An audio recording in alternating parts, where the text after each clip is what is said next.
Nous avons passé du temps à apprendre à être spirituel. Ça fait 2 ou 3 semaines que nous apprenons ceci. Et nous apprenons à être spirituel.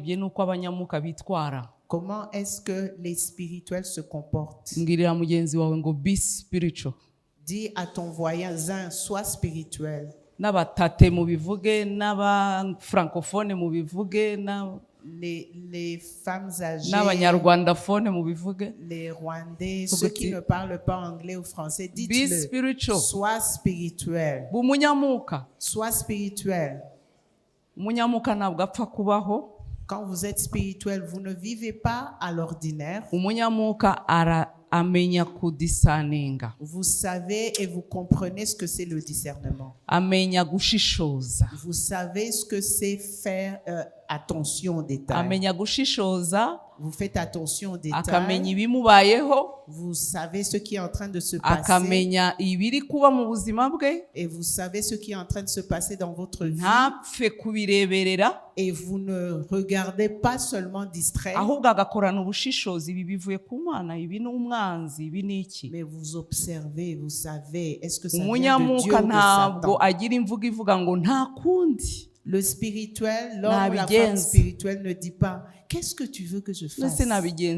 J'ai pas de choix. J'ai pas de choix. J'ai pris la corruption. J'avais pas le choix. J'avais pas le choix du tout. J'ai besoin du travail.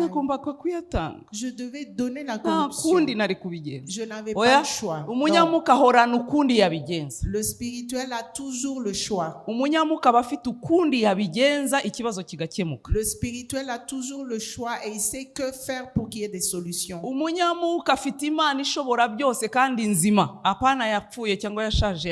Le spirituel a le Dieu vivant qui agit pour lui.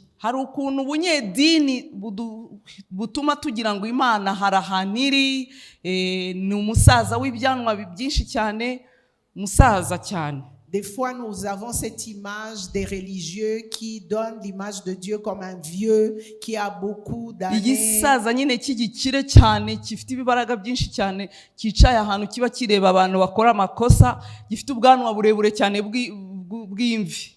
Un grand vieux avec une longue barbe blanche qui a beaucoup d'argent. C'est comme ça que vous imaginez Dieu. Et ça transforme votre spiritualité en religion, malheureusement. Et tu vis voulant faire plaisir à cette imagination de ce vieux-là. Tu dis, il m'a vu, il est fâché. C'est pas notre Dieu. Celui-là n'est pas notre Dieu. Je parle de l'Éternel vivant qui n'a jamais commencé. Il n'a jamais commencé. C'est le monde qui a commencé, toi et moi. Mais Dieu n'a jamais commencé. C'est ça qui le rend Dieu. Et il ne finira jamais.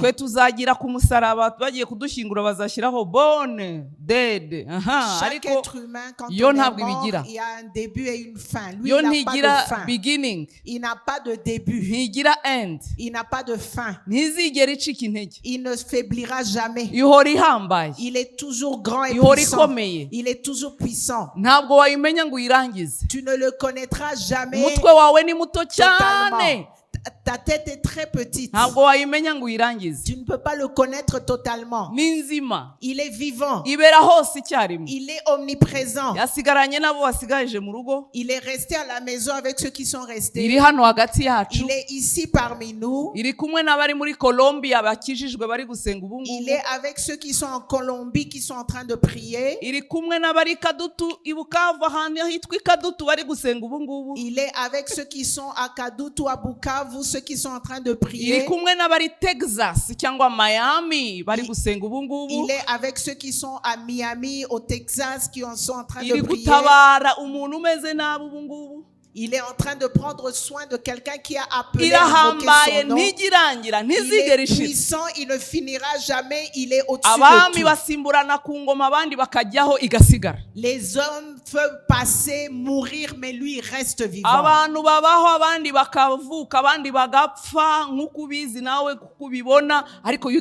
Les hommes vivent, ils meurent comme nous le voyons, mais lui reste vivant. Abraham yaramwizeye aramwizera imuha urubyaro bimubarirwaho gukiranuka igihari. Abraham a cru en lui et il est devenu juste et il reste vivant jusqu'à aujourd'hui. Nanjye uyu munsi ndacyayizera ikankorera nk'ibyo yakoreye Abraham iracyahari. Et aujourd'hui je lui fais confiance, je crois en lui, il fait ce qu'il a promis à Abraham. Iracyakwiyereka uracyasenga ikakumva. Il est en train de faire ce qu'il a promis, tu pries et tu le vois, il apparaît. Nubwo nabaho imyaka 150 même si je vivrais 150 ans et je meurs,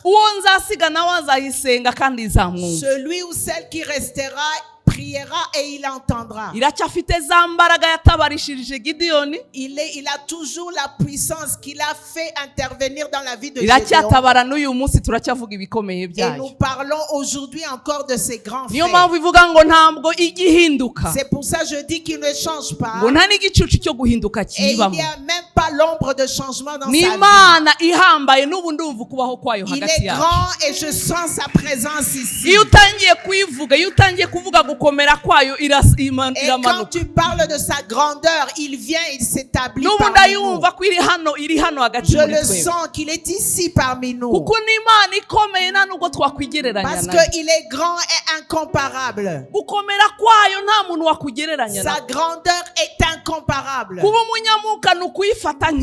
Être spirituel, c'est comprendre cela, qu'il est Dieu. C'est comprendre qu'il est vivant dans ta vie aujourd'hui. Le voir dans ton travail, le voir dans tes transactions quotidiennes, le voir dans tes comportements,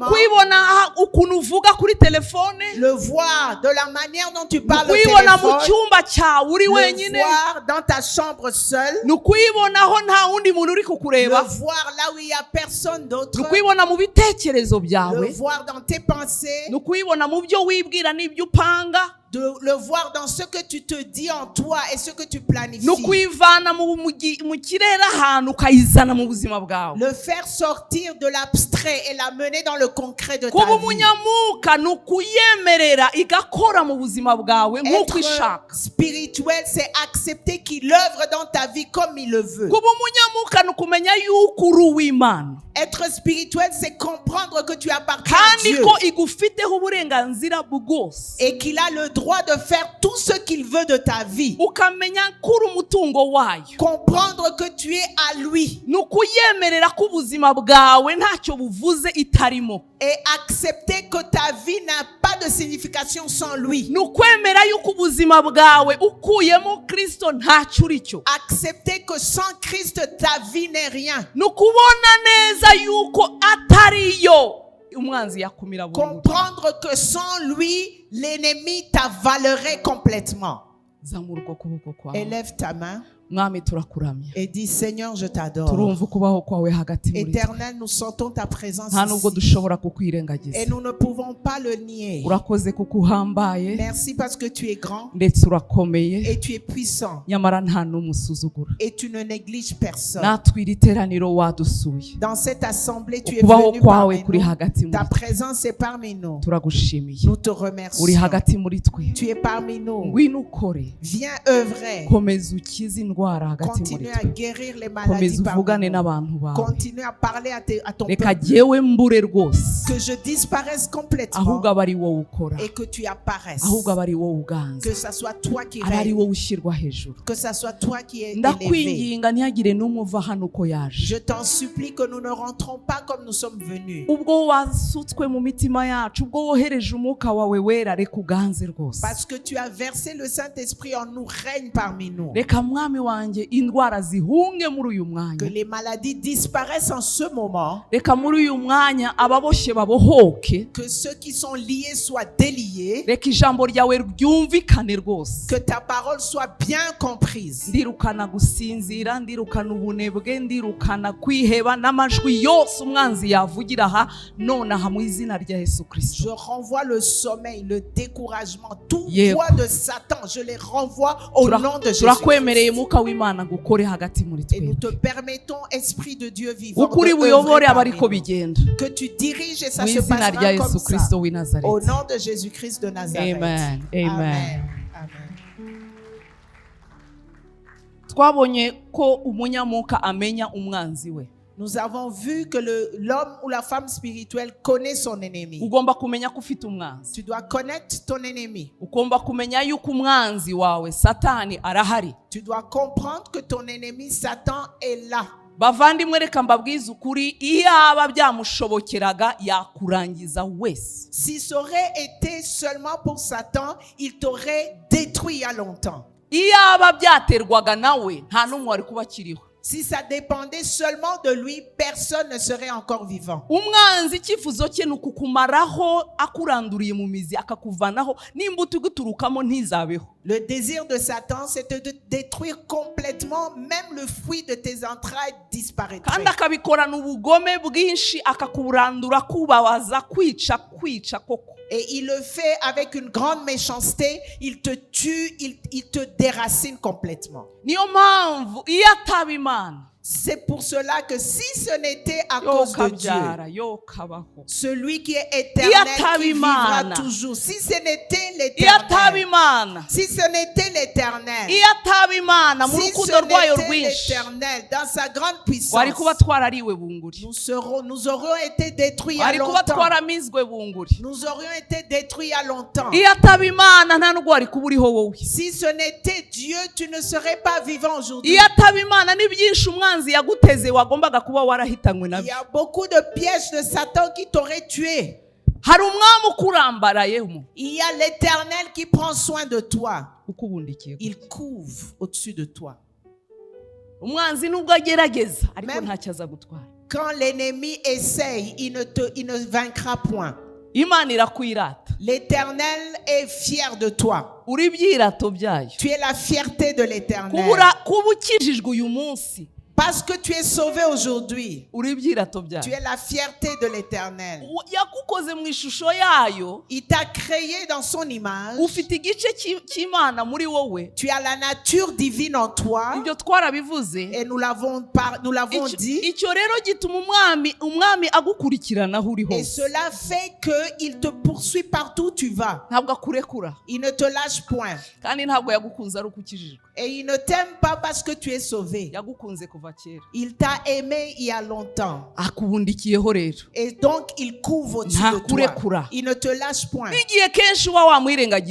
quand tu n'as pas la présence d'esprit qui est là, même quand tu n'as pas le temps pour lui, même quand tu as oublié qui il est, même quand tu l'abandonnes, lui ne t'abandonne pas. Il sait que si tu abandonnes, tu serais détruit complètement par l'ennemi.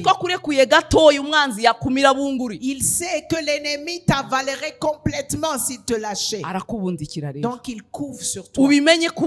Sache que tu es protégé. Sache qu'il y a l'Éternel qui prend soin de toi. Sache que tu n'es pas seul.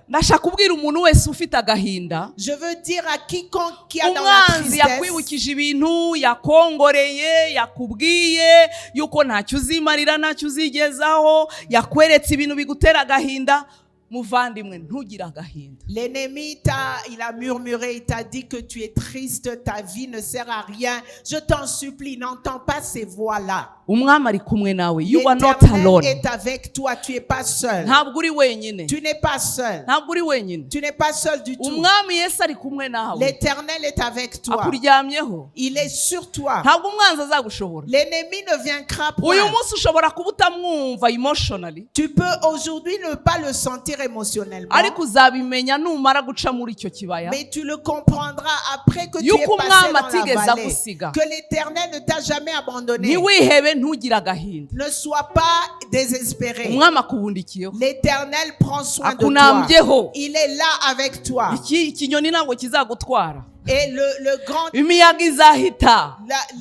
il ne t'avalera pas. Ijoro rizacya. La nuit vient, la journée, le soleil viendra. Yego rizacya. Le soleil viendra. Rizacya rwose. Le soleil va apparaître. Nabwiraga umukobwa wanjye arwaye aribwa. Je disais à ma fille quand elle avait mal, nkamubwira ngo humura gukira warakize. je lui ai dit, tu es déjà guéri. Nubwo utarabyiyumvamo. Même si tu ne le sens pas dans ton ntabwo corps. bikuyeho ijambo ry'Imana kuba ari ukuri. Ça ne veut pas dire que la parole de Dieu n'est nta pas nubwo vraie. bikuyeho ko Imana Et yabikoze. ça ne veut pas dire que Dieu ne l'a pas ntabwo fait. tugendera kuri emotions ngo twemeze ko Imana Nous yabikoze. ne marchons pas par nos émotions pour confirmer ce que Dieu a fait. nkamubwira ni nturebe iyo ubyutse saa 11 gusenga. Je lui ai dit, quand tu te réveilles à 5 heures pour prier, ese buba bwakeye cyangwa buba butaracya? est-ce que c'est la journée déjà ou pas hanze biba encore? ari nijoro Dehors, c'est la nuit. ariko buba bwakeye. Mais à l'heure, c'est déjà le izuba matin. riba ritarava Le soleil n'est pas encore là. ariko buba bwakeye. Mais il est déjà le matin. gahoro gahoro Petit à petit, gahoro gahoro quand les minutes umucyo passent, ugenda uwo wirukana umwijima.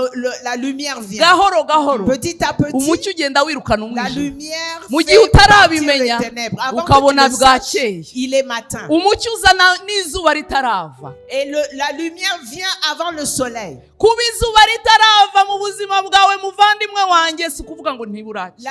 Ne pas voir le soleil ne veut pas dire que c'est pas déjà le matin dans ta vie. hari umwami uri kugira ibyo akora kuri icyo kibazo cyawe. L'Éternel est en train de résoudre tes problèmes. umunyamuka uhagurutse kwizera kwawe yuko Imana itakurangarana Sois wowe. spirituel, élève ta foi et sache que Dieu n'est pas distrait. ntabwo Imana dusenga ari Imana y'indangare. Nous ne prions pas le Dieu de distraction. ntabwo Imana dusenga ari Imana itareba. Nous ne yapfuye prions ijisho pas rimwe. à un Dieu aveugle. ntabwo yambaye amarineti nkanjye. Il ne porte pas les lunettes ngo comme moi. kubera imyaka myinshi urabona ntikireba neza. Parce qu'il est trop âgé, il ne voit plus murabona bien. kubera ko ari igisaza gishobora kuba satani yagiciye gutya ku Parce qu'il ruhande. est vieux, il y a des choses que Satan fait Imana qu'il yacu ne ni voit pas. nzima irakanuye irareba byose. L'Éternel est vivant, il voit tout. ifite kontrole ya byose mu Il a biganza le byayo. contrôle de toutes choses dans ses mains. nta nubwo kujera isi biyihindura busy. Et gérer le monde ne le rend pas trop occupé. nta nubwo biyigira busy ngo urabona ifite abana muri Aziya muri Europe mu Oh, il a Burayi beaucoup na hehe d'enfants na en Asie, en Europe. ngo ubwo rero ifite akazi kenshi cyane iri busy. Il est trop occupé, il est trop ni occupé. Imana ni Il est Imana Dieu, il est Dieu. nta nubwo bisaba imbaraga kugira ngo itabare. Et ça ne lui demande pas beaucoup de choses pour prendre. ijambo ryayo risohoka nk'umuriro rikagenda rikora ibyo Sa yavuze. parole sort comme un feu et accomplit. umunyamuka rero ahagurutsa kwizera kwe akamenya umwanzi we ariko cyane cyane akamenya umubundikiye uwo ari we. Le spirituel comprend qui est son ennemi, mais il comprend encore plus qui est au-dessus de l'ennemi. iyo tuvuga umwanzi ntabwo tuba tumuzamura ngo tumuhe icyubahiro ahubwo tuba dushaka kugira ngo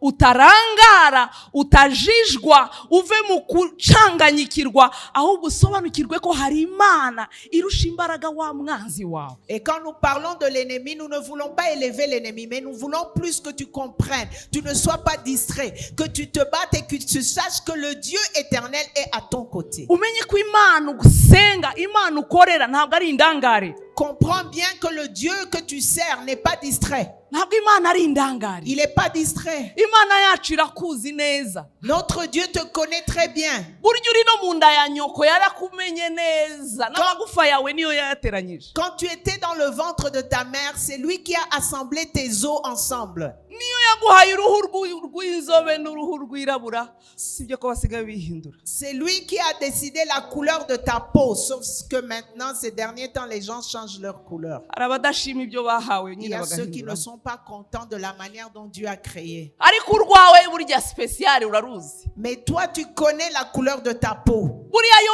iri so much detailed. L'Éternel est tellement détaillé. God is so much detailed. L'Éternel est tellement détaillé. uramutse ugiriwe amahirwe yo kwiga umubiri w'umuntu wamenya uburyo Imana iri so much detailed. Si tu aurais l'opportunité d'apprendre la manière dont le corps humain est formé et fonctionne, kandi tu ibyo comprendrais Dieu. bikayigumisha kuba Imana. Et ça le montre, ça prouve qu'il est ni Dieu. Imana izi uburebure bw'amara yawe Il sait la longueur de tes intestins. ikamenya akamenya uburebure bw'imitsi yawe. Il connaît la longueur de tes nerfs. Ntabwo yibeshya ngo iguhe birebire kurusha ibindi. Il ne se trompe pas qu'il te donne des plus longs que les autres. Hanyuma ikanamenya gutabara uremerewe muri Aziya. Et il sait comment prendre soin de la personne qui a des problèmes en Asie. Ikamenya no kubohora uwo Satani yaboshye hirya mu Gasyata. Et il sait comment aller atteindre celui qui est à Gasyata, qui a kandi des problèmes. bitayigoye bitayigize busy. Sans que ça soit trop difficile pour lui. Niyo mpamvu itunamba. Alléluia. C'est pour ça qu'il prend soin Se de nous. nitwayiha amashyi menshi yo Mana. Acclamons très fort l'Éternel Dieu Tout-Puissant.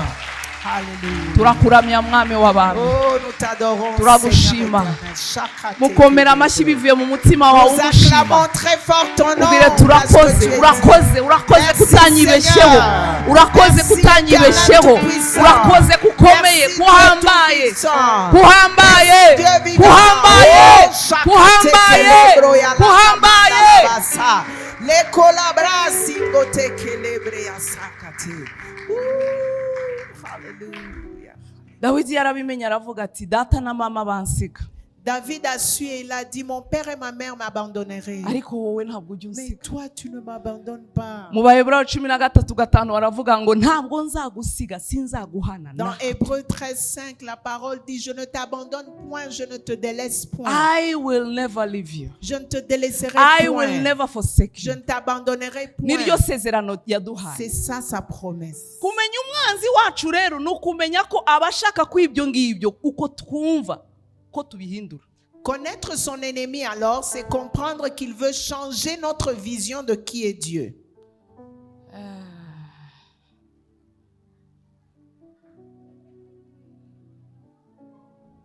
Umwanzi wacu arongorera. Notre ennemi murmure. Aza kugira ngo ahindure ibyo byose tuvuze. Il vient changer tout ce que nous venons de dire. Ahera mu kukongorera wowe. Il commence par murmurer à toi. Ugomba kumenya ijwi rye. Tu dois connaître sa voix. Ukamenya iyo atangiye kukongorera anyomoza ahindura biriya ibyo tuvuze ubumana muri twe. Tu dois comprendre et détecter quand il commence à te dire le contraire de ce que nous venons de dire de lui. Il commence à murmurer. Il te dit, Dieu t'a oublié. Regarde les situations qui t'entourent. Dieu ne se rappelle pas de toi. Tu as passé du temps à prier. Ça fait longtemps que tu jeûnes. Mais le problème ne se déplace point. Est-ce que tu es sûr qu'il t'entend?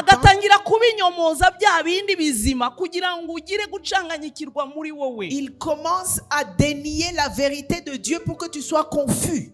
If he got your mind, he has your actions, he has your words, he has everything. Nashobora gufata ibitekerezo byawe, azaba ashoboye gufata ibikorwa byawe, ukuntu wifata, ukuntu uvuga. Impamvu anyura mu bitekerezo kuko ibitekerezo nabifata arabafasha ibyo ukora byose. La raison pour laquelle il entre dans tes pensées, c'est parce qu'il sait que tes pensées vont changer tout ce que tu fais. S'il pouvait te faire convaincre que Dieu t'a oublié, il va pouvoir, tu vas plus pouvoir prier. Tu vas être découragé d'aller à l'église. Tu vas stopper, donner dans la maison de Dieu. Quand il a pris tes pensées, c'est fini. C'est pour ça qu'il s'approche et il veut voir si tu vas accepter. Il veut voir si tes pensées vont accepter ces suggestions. Est-ce que ces suggestions peuvent avoir une place dans ta vie? Est-ce que ces propositions peuvent effacer ce que Jésus t'a promis? C'est pour ça qu'il murmure. Il vient très doucement. Et il se transforme en ange de lumière.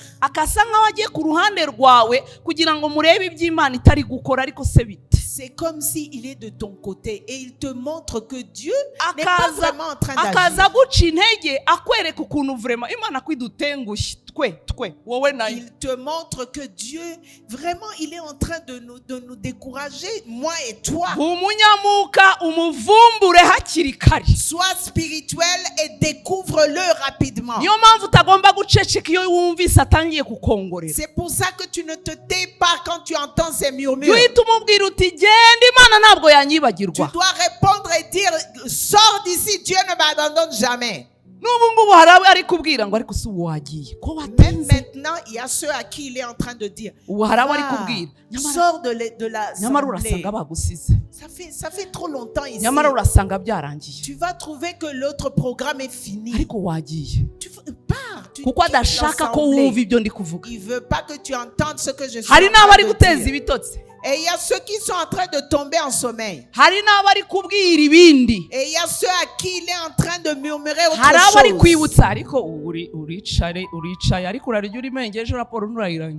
Il est en train de te dire, tu es ici, tu es distrait. Demain, qu'est-ce que tu vas manger? Et le rapport que tu dois donner, comment est-ce que tu vas le donner? Tu es là et demain, tu vas voir demain. C'est ton problème. Demain, tu as un examen. Et tu es là. Il murmure. C'est comme ça qu'il le fait, pour que tu n'entendes pas la parole de Dieu. Dis, lâche-moi. Dis-lui, sors d'ici. Dieu ne m'abandonne point. Il faut le renvoyer. Il faut le renvoyer. Ne t'assois pas et tu commences à t'accorder avec lui. Ah, peut-être que c'est vrai. Maman, ça ne va pas finir tôt aujourd'hui. C'est vrai, je regarde à maman. Renvoie-le et dis-lui, sors de mes pensées. Dis-lui, laisse-moi écouter la parole de Dieu. Lâche mes pensées. Renvoie-le. Tu as l'autorité. Tu as cette autorité. Dis-lui, sors de mes pensées. Dis-lui, lâche-moi. Il attaque tout le monde. Il attaque tout le monde. Tout le monde. Tout le monde. Même ceux qui ont des grandes positions, il leur murmure. Sa responsabilité, c'est de voir si tu vas accepter ses suggestions. Et tu acceptes ce qu'il suggère. Et tu es prêt à répondre même à ses propositions. Dis-lui, lâche-moi. Des fois, je lui dis, je n'ai pas de conversation avec toi. Pourquoi est-ce que je dois avoir des conversations avec lui? Celui qui doit me parler, c'est l'Esprit de Dieu. Pourquoi est-ce que je dois te parler, toi, Satan? Quand il commence à murmurer. Demain, c'est lundi.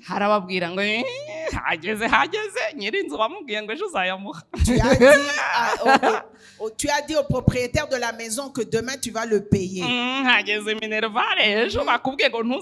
Demain c'est le Minerval. Tu vas pas amener tes enfants à l'école. Et tu as promis que tu vas payer. Qu'est-ce qui va se passer? La semaine passée, il était en train de murmurer. J'avais un petit problème comme celui-là. Et il me disait, demain c'est le 15.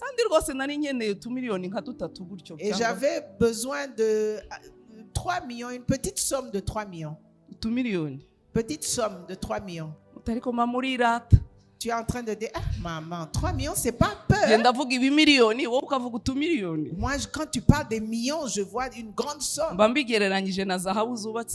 je compare à la richesse de mon Dieu. C'est vraiment très peu. Une petite somme de 3 millions et demi. Et il me disait, demain c'est lundi. Tu dois avoir les 3 millions. Et je lui disais, le Dieu de mon père, celui, tu te rappelles, celui qui a pris soin de moi ce jour-là, demain il va apparaître. Et jusqu'au soir, utumiliyoni ntaratubona. je n'avais pas encore la petite somme de 3 millions. Nkajya mubwira, Et je lui disais, ijoro ni rirerire, la nuit est longue. Imana yanjye yabikora. L'Éternel peut le faire. Papa aragenda, Papa est parti à ansigira voyager. akabazo kutumiliyoni. Et il m'a laissé avec le problème de la Uransize. petite somme des millions. Je lui dis, tu m'as Uragiye dit, nawe. tu es parti aussi. Ariko nkibuka yuko hari ndi kumwe n'umwami Et Yesu. je me rappelle que celui qui ne m'abandonne pas est là. Nkajya mvuga ni ijoro ni rirerire, Et je disais, la nuit est longue. birashoboka rwose ko Imana C'est yabikora. possible que l'Éternel va le faire. Nkajya nguma ndeba kuri konti yanjye, Et je continue à regarder à mon compte en banque. kubera yuko Imana yabakoresha namwereka. Parce que Dieu peut même vous utiliser vous aussi. Ukaba uratunyohereje utazi impamvu wabuze amahoro tu. Et tu m'envoies l'argent, tu ne sais pas pourquoi, tu n'as pas la paix, Utumiliyoni tu nka le fais. dutatu, Et tu m'envoies la petite somme de 3 millions. ukatwohereza. Tu envoies l'argent. Kandi ntibikubwiye kandi nawe ubikore. Et si je te le dis, tu es convaincu, fais-le. Hanyuma buraca, Et puis c'était le matin, bitarakunda, avant que ça ne se passe. bigera saa mbiri, 8 heures du matin, bitarakunda, ça ne s'est pas encore passé. bigera saa tatu, 9 heures du matin, bitarakunda. ça ne s'est pas encore passé. Uwo nagombaga kubiha, Celui que je devais donner cet aho argent, nagomba kuyajyana, là où je devais amener l'argent, barampamagara. on m'a appelé.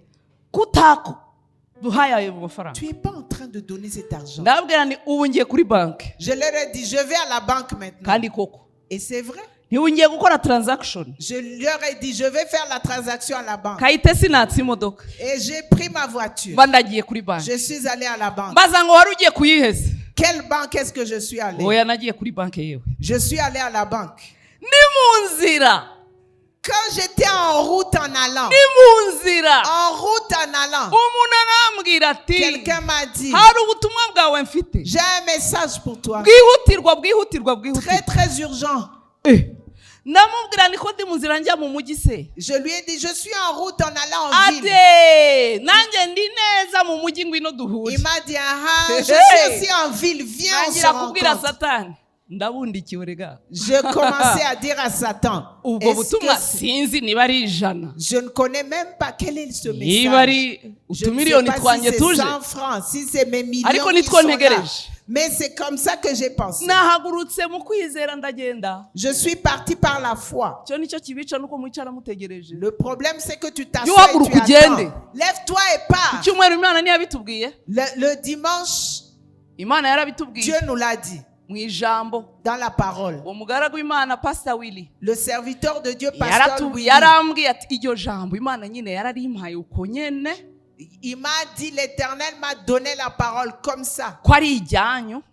que c'est votre parole à vous. Ego muhaguruke. Levez-vous. Nanjye kuwa mbere narahagurutse Et rero. moi aussi, lundi, je me Ndavuga ni suis ntabwo levé. nicara J'ai ndahaguruka. dit, je ne vais pas m'asseoir, Oya je vais me ndagiye. lever. Je vais Imana aller. ibonye ko mpagurutse. Et quand Dieu m'a dit de me telefone lever, sasa iraza. le téléphone a appelé. Maze ngeze mu mujyi. Et quand je suis arrivé en ville, Mufora ubwo butumwa bwa buri buri. imaginez quel est le message. Ni twa tumiliyoni. C'est la petite somme des millions. Ni twa tumiliyoni. C'est la petite somme des millions. Ni twa tumiliyoni. C'est la petite somme des millions.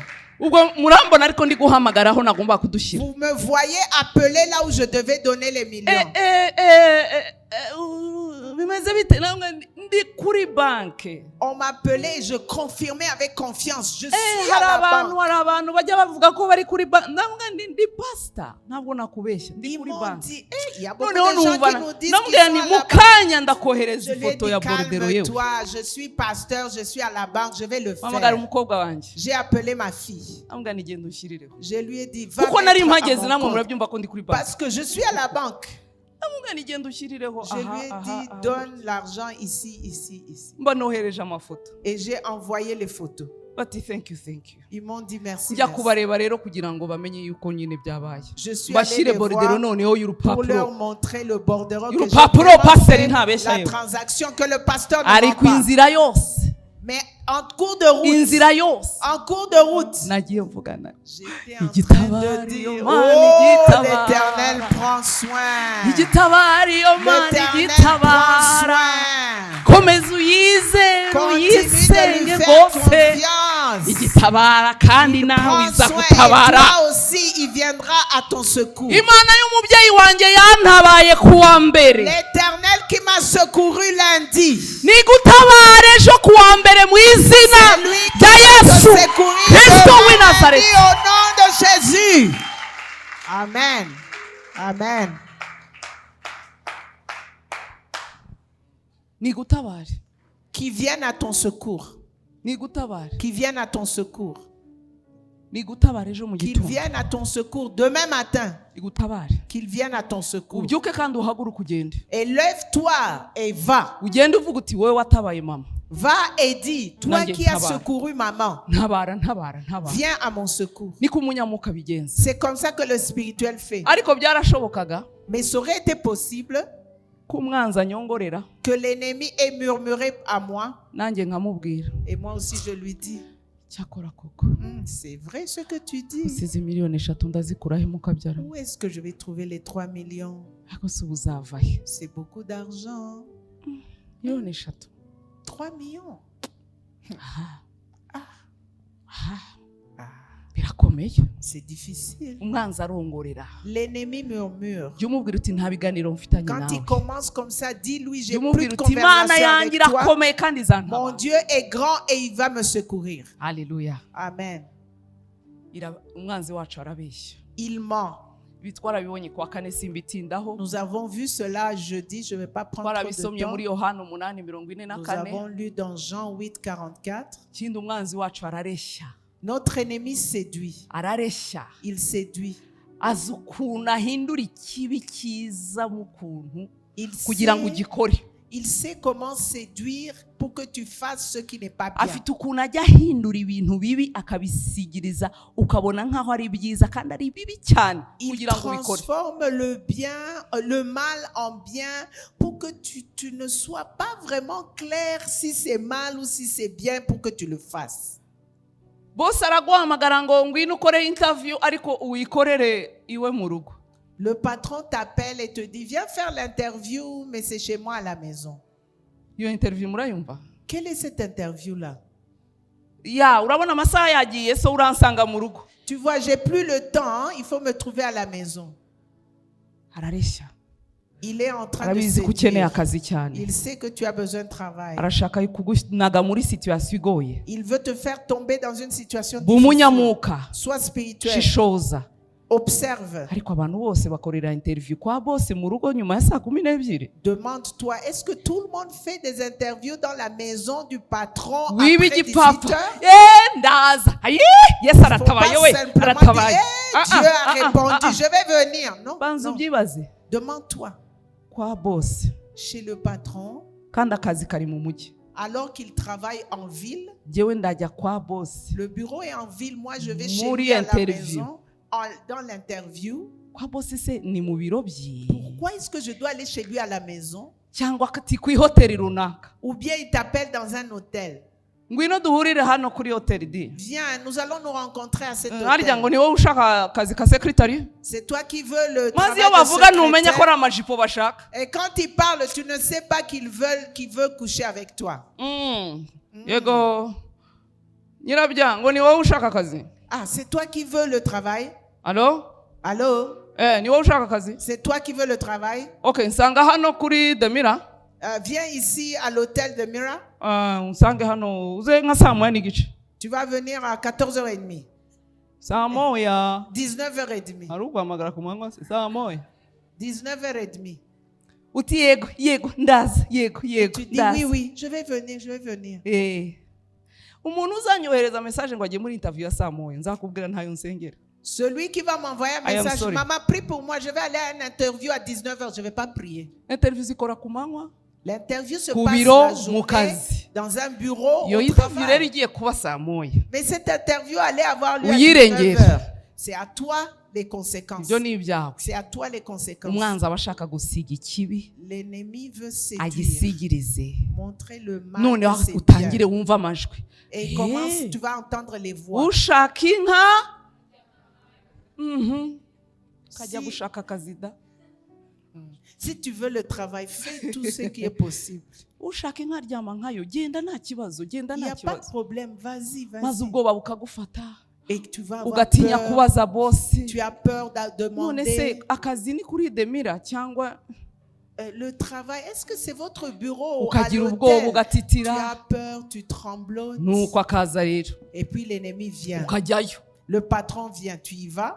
Bite se sha Comment vas-tu? uraho sha Comment vas-tu? agatangira kukubaza amadosiye ya madosiye wayazanye, Tu as amené les dossiers. amadosiye ari mu gatuza kawe, ya madosiye wayazanye, Est-ce que tu as amené les dossiers? Ils touchent à ta poitrine. wazanye CV yawe. Est-ce que tu as amené ton CV? None se CV yanjye iba ahangaha mu Mon kabyara, CV est dans ma poitrine. ya CV yizana. Donne-moi wijyanye ton wijyanye CV. wijyanye ntutangire kuvuga ngo ariko mana ibi ni iki. Tu es allé de là, de toi-même. Il ne faut pas commencer à dire Seigneur. Ko mbona aya ceci mase- ko mbona aya se passe. madosiye yawe wayavanze. Tu as mélangé tes dossiers. Hein? Ni ukuri ntabwo aba avuga turabona uri mwiza, ni ukuri Il ne va pas commencer à te dire Oi. oh, tu es belle. zana ayo madosiye yawe. Amène tes dossiers. Il touche à ta poitrine. Urashaka akazi Tu veux du travail, ariko kondisiyo zayo mais les conditions de travail, zirimo ibyaha. il y a beaucoup de péchés. Umunyamuka Sois spirituel. reka kwiyanduza. Ne te salis pas. Umwami arareshya, umwanzi L'ennemi arareshya, séduit. arareshya. Il séduit. Noneho ukajya uvuga tu commences à nakora dire- ibyo akora ariko akampe. Aussi, il peut toucher partout où il veut. Aussi Akora ibyo longtemps que akora. j'ai du travail. Et Ngo toucher nakora partout. ibyo akora ariko akampe. Qu'il touche partout aussi Nabo longtemps rero que j'ai le travail. bakorerwamo nawe cyane. Et Umva lui aussi, rero kugira ngo aka kazi ukabone rwose karahari. il va te dire, pour avoir le Ushaka travail est uzahembwa disponible. Tu veux combien comme salaire? Mama uri imfubyi nibwo bwa mbere ubonye akazi Tu es orphelin, c'est la première fois que tu vas avoir du travail. ayo muzampa yose N'importe quel salaire, je icyo suis nshaka ni prête. akazi. Tout ce que je veux, c'est du ayo travail. muzampa yose nditeguye gukora. N'importe quel salaire. Okay, Ok. ngo rero umushahara wa mbere wabizi ko ari uwanjye, Tu sais que le premier salaire est à moi, hein? hanyuma ariko uribwiriza, Mais tu dois aussi être wibwirize intelligente. wibwirize Tu wibwirize dois être intelligente. wibwirize wibwirize. Tu dois ubwo prendre des kwibwiriza nawe urumva initiatives. ibyo ari byo. Prendre des initiatives. Kugira ngo Tu sais ce que muryamane. c'est. Il veut que tu couches avec umuha lui, umuganura. que tu lui donnes les premiers fruits. Hari abantu hano mubona akazi mugatanga umuganura, Il y a ceux qui, ariko ici, iyo twe vous avez tubivuze le wo kuzana mu travail, nzu y'Imana vous donnez les premiers fruits. ariko Quand hari aho on mujya te- muwutanga. Quand on te dit de donner le premier fruit, tu cries, hé, les pasteurs, ils aiment l'argent. Mais quand c'est le patron, tu donnes. Hari n'ababasaba komisiyo ya kimwe mu icumi, Il y a ceux qui même vous demandent la commission de un dixième ariko de kuko utari votre umunyamuka revenu. Mais ubifata parce ngo que ngo si akazi se si akazi, nta kintu ubona wowe. tu es pas spirituel, tu dis c'est normal, tout le monde le fait, c'est du travail. Bakaguha isoko, uri guhaye akakubwira ati kimwe mu icumi ni cyanjye. On te donne un marché, on te dit le 10% de ce marché est à moi. None si Imana ninde? Qui est Dieu dans ce cas-là? Si uwuha icya cumi? N'est-ce pas celui à qui tu donnes la dîme? Umwanzi arareshya. L'ennemi séduit. Twihuse, Rapidement, iki ni icyanditswe cya Eva, uburyo umwanzi yamushutse. l'écriture de Ève, comment Satan lui a Ndumva séduit. benshi muhazi. Et je sais que nombreux vous connaissez Uburyo cette yamubwiye ati écriture. harya Imana yaravuze ngo ntimuzarye ku giti cyose cyo muri iyi ngobyi. Est-ce que Dieu a dit qu'il ne faut pas manger le fruit de cet arbre? Hanyuma umugore nawe arasubiza ati imbuto z'ibiti byo muri iyi ngobyi twemererwa kuzirya, ariko imbuto z'igiti kiri hagati y'ingobyi nizo Imana yabwiye iti ntimuzazirye ntimuzazikoreho mutazapfa. La femme répondit au serpent, nous mangeons du fruit des arbres du jardin, mais quant au fruit de l'arbre qui est au milieu du jardin, Dieu a dit, vous n'en mangerez point et vous n'y toucherez point de peur que vous ne mouriez. Ariko siko Imana yavuze. Mais c'est pas comme ça que Dieu a dit. Imana siko yababwiye. C'est pas comme ça que Dieu a Uze dit. gusoma neza icyo Imana yavuze. Lisez très bien ce que Dieu leur avait dit. Inzoka rero ibonye yuko Eva atazi ijambo ry'Imana, Et quand le serpent a remarqué que Ève ne connaissait pas la parole niko de Dieu, igitugenza natwe iyo tutazi ijambo c'est ry'Imana. comme ça qu'il fait quand nous ne connaissons pas la parole Iyo de nzoka Dieu. ibwira umugore iti gupfa ntabwo muzapfa. Le serpent dit à la femme, vous ne mourrez point. Ibicuritse iby'Imana yavuze. Il a transformé ce que Dieu a dit. Ngo kuko Imana izi yuko ku munsi mwaziriyeho amasaha yanyu azahweza mugahindurwa nk'Imana, nyamara bari nk'Imana n'ubundi. Mais Dieu sait que le jour où vous en mangerez, vos yeux s'ouvriront et que vous serez comme des dieux connaissant le N'ubundi bien et le baremwe mal. mu shusho y'Imana. De toutes les façons, c'est la vérité. Ils sont créés ariko par umwanzi à atangiye l'image de kubabwira Dieu. ngo muzaba nk'Imana nk'aho atari Imana n'ubundi Et bari Satan nk'Imana leur n'ubundi. dit non, vous deviendrez des dieux. C'est comme s'ils n'étaient pas à l'image de Dieu. hanyuma mukamenya icyiza n'ikibi. Et vous connaîtrez le bien et le mal. uwo mugore abonye, vuga ngo abonye, La femme vit. abonye yuko icyo giti gifite ibyo kurya byiza Quand elle a vu que l'arbre était bon à manger kandi ko ari ik'igikundiro et agréable à la vue, kandi ko ari ubu bari kuduha rezo zituma Eva agomba kurya. on nous donne toutes les raisons pour que Ève puisse manger le fruit. bari kutubwira icyo umwanzi yamweretse On est en train de nous montrer ce que l'ennemi lui a prouvé. ngo kandi ari cyo kwifuriza kumenyesha umuntu ubwenge, Et qu'il était précieux pour ouvrir ngo l'intelligence. asoroma ku mbuto zacyo arazirya, aho n'umugabo we wari kumwe nawe arazirya. Elle prit de son fruit et en mangeant, et elle en donna aussi à son mari. umwanzi satani arareshya. L'ennemi séduit. igiti cyari igisanzwe ariko agisiga ubwiza ngo Eva abona kibaye igiti cyiza cy'igikundiro gifite imbuto ziryoshye nk'aho yaziriyeho. Et l'arbre était un arbre normal, mais Ève a vu que c'était agréable, c'était précieux. C'est comme s'il avait déjà mangé de ses fruits. abo avant. twari kumwe mu gitondo nabahaye urugero rw'ukuntu twajyaga tujya kwa Rubangura kera. Je vous ai dit le matin Kumugoro. comment on allait chez Rubangura. Kwa Rubangura nyine abo hanze bazakurikira iyi video bamenye nyine ko kwa Rubangura ari ahantu mu mujyi bacuruzaga imyenda nimugoroba ya make. Chez Rubangura, c'est un bâtiment qui est en ville où il y a longtemps on vendait des vêtements moins chers. Kagenda rero ku mugoroba nabo bakiyaranja bakaba bari ahantu hatari umwijima mwinshi ariko hatanabona cyane hagati no Et hagati. les vendeurs s'arrangeaient pour être au milieu. C'est pas très clair, mais c'est pas aussi noir. maze C'est pas ukajya gushaka l'obscurité. ipantaro y'umukara Et tu vas chercher un pantalon noir. ukayireba koko, Et tu regardes, tu umucuruzi observes. akayizana Et le vendeur te dit, akakureba. il te dit, ubwo ni ipantaro ntoya yakwambarwa n'umwana w'imyaka nk'umunani. c'est un petit pantalon d'un enfant de 8 ans. wowe uri umumama ubyaye kabiri, Tu es une maman, tu as 2 enfants. akakumvisha ati Et iyi le- ni sayizi yawe neza. Le vendeur te dit, ça c'est vraiment ta taille. iyi niyo wagira ngo barayikuremeye, C'est comme si on a vraiment cousu ça pour toi. akayigushyiraho gutya. Et il va te mettre le urabona pantalon satani ici. agahita azana no mu ijosi Et il met dans le cou. agapima gutya ngo burya iyo upimye ku ijosi ngo burya iba gukwiriye neza. Quand tu mets dans le cou, ni bande ibyo normalement, babizi. combien d'entre vous le Haleluya. savent? Munyafurika aho ari hose nyine C'est ako comme kana ça que les bakazi. Africains pensent. ngo iyo upimiye ikintu burya hano mu ijosi ngo buriya no mu nda ibifashe. Quand ninde tu as wakubeshye? mis dans le cou, c'est fini, même dans le ventre, ça va aller.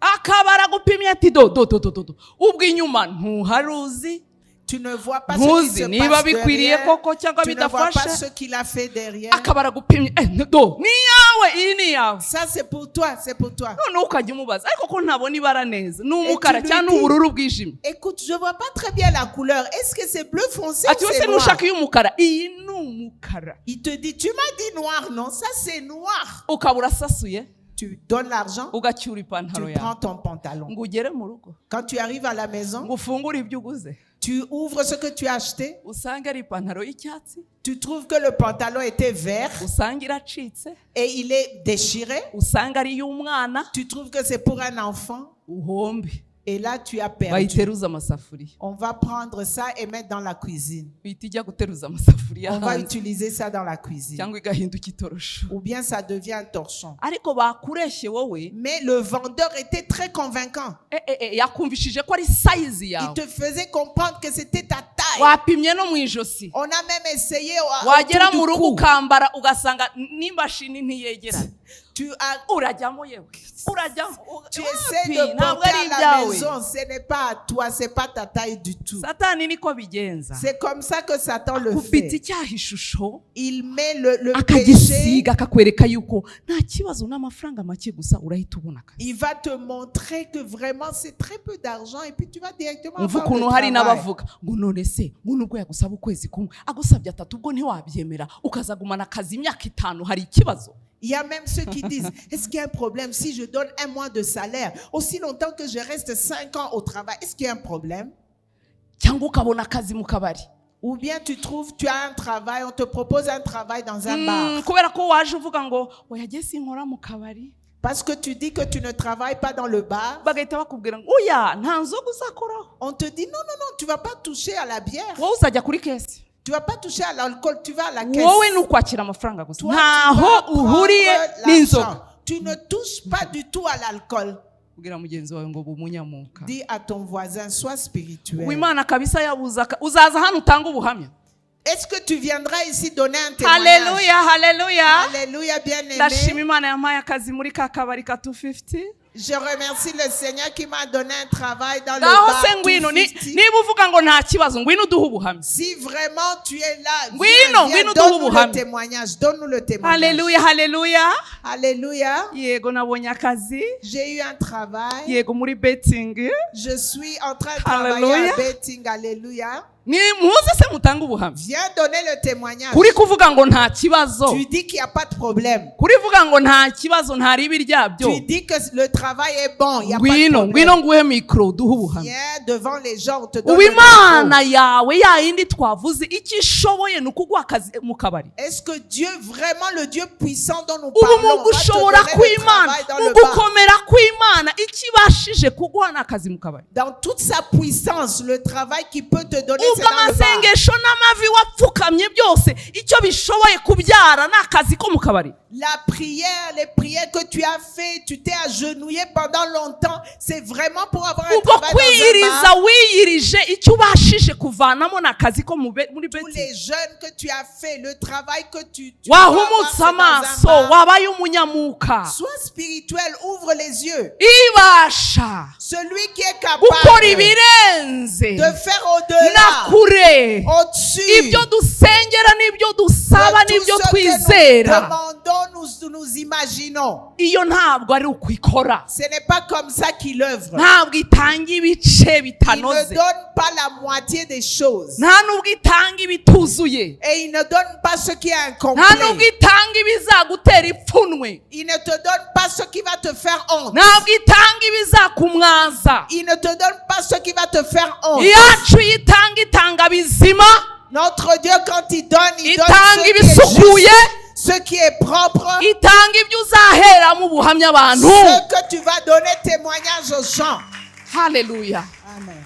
Umunyamuka rero Sois spirituel. umenye ko Satani areshya. Sache que Satan séduit. Nujya mu kazi kubw'ubusambanyi, Si tu as un travail à cause de la fornication, kenyera ukomere kuko uzakakumana kubw'ubusambanyi. sois forte parce que tout ce que tu auras dans ce travail, c'est Kenyera par kuko nta l'immoralité. promosiyo uzahabwa udasambanye. Tu n'auras pas de promotion sans l'immoralité sexuelle. Niba ukabonye ku bwa ruswa, Si tu as le travail à cause de la corruption, kenyera uyashake rero kuko n'ubundi uzakagumana ku bwa ruswa. alors sois fort parce que tu continueras à donner la corruption. Umunyamuka uvumbura umwanzi mu byo yasize bisa nkaho ari byiza, muvumbure. Sois spirituel et découvre l'ennemi quand il te séduit.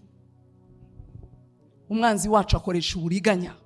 Notre ennemi utilise des malices. Akoresha uburiganya. Il utilise des malices. Arabeshya. Il ment. Abarimo kugushuka Il est en train de te mentir kugira ngo ntumenye icyo Imana ikuvuzeho, pour que tu ne saches pas ce que Dieu t'a dit, kugira ngo urambirwe. pour que tu sois découragé. Akoresha uburiganya. Il utilise des malices. Urabona ubwo ushaka umuryango hariya mu mujyi, Tu vois, parce que tu veux faire du commerce en ville, ntacyo rero wowe uriya atanga ibihumbi 100, wowe rero tanga ibihumbi 200 ubone umuryango. si là-bas on paye 100 000 francs comme loyer, toi propose 200 000 francs et puis on va te donner. Nahuye n'umudamu arambwira ati Imana yambwiye gukora business hano mu mujyi. J'ai rencontré une femme qui m'a dit, Dieu m'a dit de faire du commerce ici en ville. Arambwira atari kukuntu imiryango yo mu mujyi. Mais il m'a dit, à cause de la manière dont abakorera mu mujyi bo l'espace barabizi. en ville est très rare et très cher, Uvanamo umuntu kugira ngo ubone. tu enlèves quelqu'un pour que tu aies l'espace. Uko muvanye muri ko nabo bazakuvanamo. Et comme tu l'as fait sortir, c'est comme ça qu'on te fera sortir aussi. abwira Imana ati si ibi bintu ko Il ntabishoboye. a dit à Dieu, mais Seigneur, je ne peux pas faire ça. Uriya nawe ko ari umubyeyi nkanjye ko ari guhahira abana. Celui-là aussi, c'est un parent comme moi. Il est en train de chercher la Yego nourriture des amafaranga enfants. ndayafite rwose namukuramo. C'est vrai que j'ai l'argent et que je Ariko peux faire ko ndi bube sortir nawe cette mutesheje personne. umutwe kandi nawe ari umubyeyi nkanjye. Mais j'aurais fait du mal et il est aussi parent comme Ese moi. Mana hari ahantu Seigneur, ko mpashaka nta kuntu wahanyihera wowe mu buryo j'ai bwawe. besoin de cet espace. Est-ce que tu peux Hari pas me wowe donner wabimbwiye. l'espace? C'est toi qui m'as dit que c'est à moi. Akajya ahanyura nimugoroba Et elle y passait le soir, asenga tu. elle priait.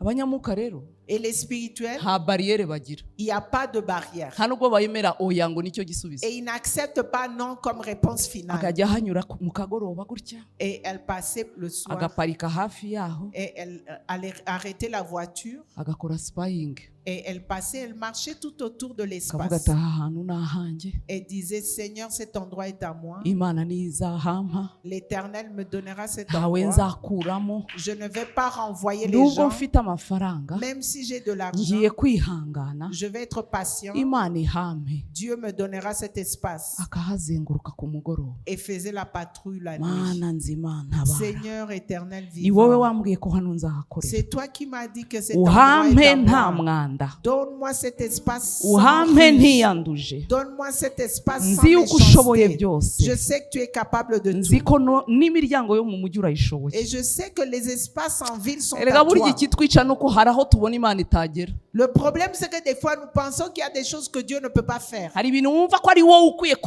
kubyicangacangamo, Imana ntabwo yabishobora. Il y a des choses que nous Oya, pensons que irabishoboye. c'est à nous de nous débrouiller parce que Dieu n'est pas Amara là. icyumweru buri mugoroba azenguruka, Elle a fait toute une semaine. Chaque soir, elle faisait la patrouille. Mana ntabara, Seigneur, viens, ni wowe secours-moi. wabivuze. C'est toi qui l'as dit. Uwo ni umunyamuka, Ça, c'est un spirituel. nuko twe turwana. C'est comme ça que nous nous Ntabwo battons. duca inyuma kwa nyir'inzu Nous ne passons pas ngo derrière tumuhe par le menshi propriétaire de ngo la yirukane uyu maison. nguyu Nous lui donnons beaucoup kugira ngo jyewe d'argent njyemo. pour qu'il renvoie celui-là ah. pour que nous entrons. Non. Dufite usumba byose Nous utegeka avons byose. l'Éternel Tout-Puissant qui commande tout. Icyumweru kirangiye Après la semaine, wa nyir'inzu aramuhamagara, le propriétaire l'a appelé. ese kutagarutse ufite gahunda? Tu n'es pas revenu. Est-ce que tu as Undi ati, vraiment des "Ndayifite." plans? Elle a dit oui, je suis None se décidée. bimeze bite? Qu'est-ce qui se passe? Tu ne parles pas. Aramubwira ijambo, ntegereje ko avamo. Elle lui a dit j'attends qu'il sorte. Aravamo gute se utamuvanyemo? Il va pas sortir si tu Mwereka ne niko hano payes pas. bikora. C'est comme ça que ça marche ici. Ambwa atoya, nasabye Imana ko ihampa, irabikora mu buryo bwayo. Il a dit non, j'ai demandé à Dieu, Dieu va le faire de sa Okay, ubwo ni manière. akazi kawe, reka mpaha abandi rero. Ok, ça c'est ton problème, je vais prendre d'autres suggestions. Ati nta kibazo. Il a dit ok, pas de problème. Aremerera Imana Il a accepté que Dieu, ko yo nzima yakora mu que Dieu bishya. vivant puisse agir. Aho niho dutsindirwa. C'est là où nous sommes souvent déchus. Mwiyita ngo muri ikigori kuko utagiye kwa nyir'inzu ngo ucangacanga ibintu. Les No! gens te disent que tu es bête parce que tu es pas allé chez Si le propriétaire pour kumunyamuka faire ça. rwana. C'est pas comme ça que les spirituels se Umunyamuka battent. arabanza kubitunganya mu isi y'umwuka, Le spirituel entre dans le monde abanza spirituel. gufata icyo kirere cy'aho hantu, Il va captiver l'environnement de cet endroit. abanza kuhafata hakabahe mu isi y'umwuka, hanyuma mu bifatika nahe. Quand il a pris l'endroit captif spirituellement, le Nyuma reste s'est y'ibyumweru passé. bibiri Après 2 semaines, nyir'inzu aramuhamagara, le propriétaire l'a appelé. aha sinzi ibyo wamubwiye, wa muntu yavuyemo ngo ino rero ufata inzu. Et je ne sais pas ce que tu as fait. Le gars est sorti. Viens prendre l'espace. Aragenda yishyura inzu Il neza, est allé payer très bien. yinjiramo nta mwanda. Et il est entré sans saleté. Kuko naramubazaga nti hano hantu ko hagoye Parce que kubona, je lui wahabonye gute? demandais comment est-ce que tu Ko as trouvé namuzi cet ni umurokore. espace. Parce que tu es né de nouveau. Arambwira ati nuko byagenze. Il m'a dit c'est comme ça que ça s'est passé. Ati nahari erega nahanjye. Et là aussi c'est Ati à moi. maze gufata ahangaha Après nabwiye que Imana j'ai pris nyagura ici, rero. j'ai dit oh Seigneur, Kandi yarahamaze étends igihe mes kirenze tentes. umwaka. Il a passé toute une année là-bas. Icyo biba nicyo usarura. Ce que tu plantes, c'est ça Umunyamuka que tu asobanukirwa récoltes. yuko icyo biba nicyo Le usarura. spirituel comprend les principes spirituels. Umunyamuka asobanukirwa yuko nimbiba gucenga nzasarura ko bancenga. Tu te rappelles que si je plante la malice, je vais récolter aussi la malice. Umwanzi Satani wakoresha ubwo buriganya. C'est comme ça que Satan œuvre. Il Niko est malin. abigenza. akoresha uburiganya. Il est malin. Il Iyo ni utilise imikorere le malice. y'umwanzi. C'est l'œuvre de Tuzige Satan. yuko Imana yacu atari kwikora. Rappelle-toi que c'est pas comme ça que notre Dieu œuvre. Imana yacu ntabwo ikeneye amaboko yawe kugira ngo ikore. Il n'a pas besoin de tes mains pour qu'il puisse œuvrer. Irashoboye ubwayo nk'Imana. Il est capable, lui, comme Dieu. Irashoboye nk'Imana nta bufasha ikeneye. Il est Dieu, il n'a pas besoin d'aide. Ishoboye nkayo. Il est capable, lui seul. Yireke rero ikore. Laisse-le faire. Satani rero arakoresha uburiganya bwinshi. Satan utilise beaucoup de malice. Hano mu Befeso 6:11 Dans Ephésiens 6:11, Bibiliya iravuga ngo mwambare intwaro zose z'Imana kugira ngo mubashe kugaragara mudatsinzwe n'uburiganya bwa Satani. la Bible dit: revêtez-vous de l'armure de Dieu afin de pouvoir tenir ferme contre toutes les ruses du diable. Umwanzi akoresha amayeri. L'ennemi utilise les ruses. Amayeri. Les ruses. Niyo mpamvu nuhura n'umuntu uzi amayeri uzajya umwitondera. C'est pour ça, si tu rencontres quelqu'un qui est rusé, il faut faire attention. Ingurumbanyi. Un rusé, c'est comme ça qu'on l'appelle en Kinyarwanda. Ingurumbanyi. Un rusé. Amunoni yakunze mushiki we. Amnon a aimé sa sœur. Amunoni ni umuhungu wa Dawidi. Amnon était le fils de David. Akunda mushiki we witwa Il a Tamari. aimé sa sœur Tamar. Ibyo ni ibintu bitabaho. Ça n'existe pas Umuhungu normalement. agakunda mushiki we. Un jeune homme qui aime sa sœur biologique. Ndavuga ibyo gukunda gusambanya. Je veux dire aimer pour coucher Ibyirari. avec.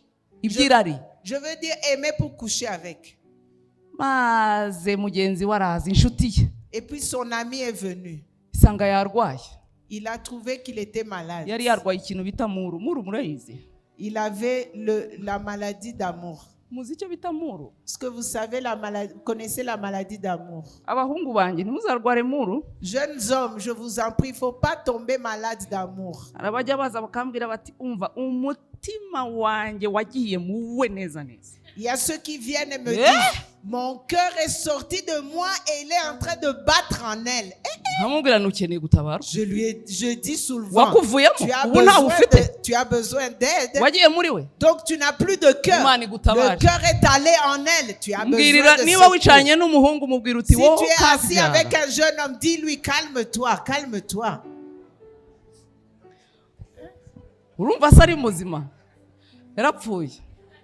Donc tu es mort, tu n'as plus de cœur. Et il veut me convaincre que c'est Dieu qui a dit. Non, ça cette histoire provient de Dieu. Mon cœur n'est plus en moi. Il a déménagé. Il est chez elle. Je dis souvent, tu as besoin de croisade. Ta vie n'est pas claire. Va faire 3 jours de prière. Ton cœur est sorti en toi. Tu n'as plus de cœur.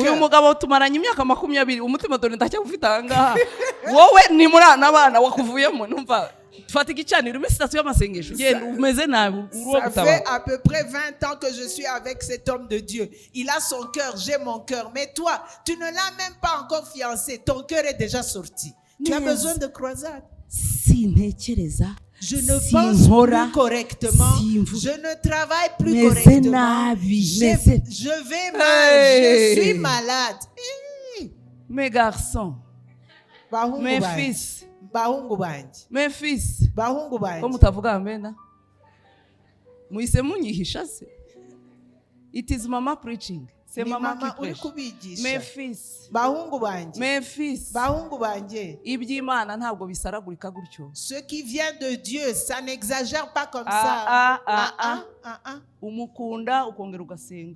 Tu l'aimes et tu continues à prier. Uramubona ukavuga uti Imana uriya niba ari we Uwiteka uzamume. Tu la vois et tu dis, Seigneur, si c'est elle, tu vas me la donner. Tu te calmes, mais ça ne t'empêche pas de prier. Les histoires qui prennent le cœur, qui déménagent et qui va ailleurs, ça, je ne sais pas ce que c'est. J'étais en train de passer, c'est un commentaire que je passais. Et donc Amnon a appelé son ami. Son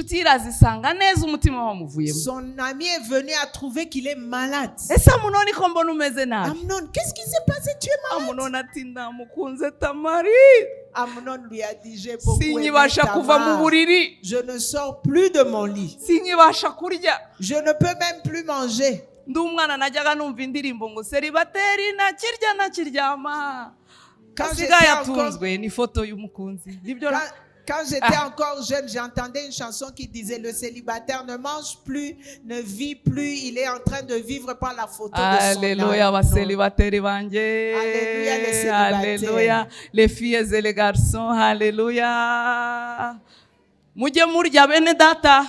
Il faut manger, mes bien-aimés. Bahungu banje. Mes fils. Murye. Mangez. Murye. Mangez. Bakobwa banje. Mes filles. Kula. Mangez. Ngono usiga utungwa n'ifoto ikaguhaza. Wa mwana wanje Tu vis par la photo de ton amoureux. Wariye ariko. Mange, il n'y a pas de problème. Wariye ra. Mange. Ufite ikihe kibazo irya? Quel est ton problème? Mange. Niba wicaranye n'umukobwa mubwira uti irya abana rya. Si tu es assis avec une fille, mange. Reka gutungwa n'ifoto ntabwo yakugeza icyumweru. La photo ne va pas te faire survivre. Mange. Irya yewe. Ngo waruku niyo umurebye uhita wumva uhazi. Ani akulimba. Quand tu le regardes, tu es rassasié. Qui t'a menti? N'uyu wanjye imyaka 20 ndacyabivutura.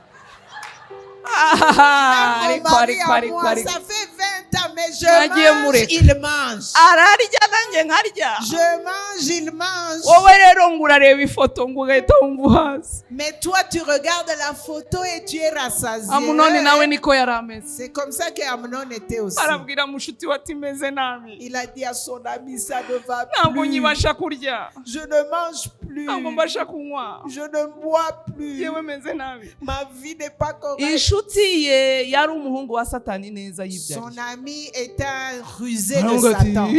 Ibyo biroroshye. Il lui a dit, ça c'est facile. Muhamagara umubwira kuzanira uturyo bana. Si mushiki wawe. Appelle ta sœur, dis-lui de venir te donner à manger.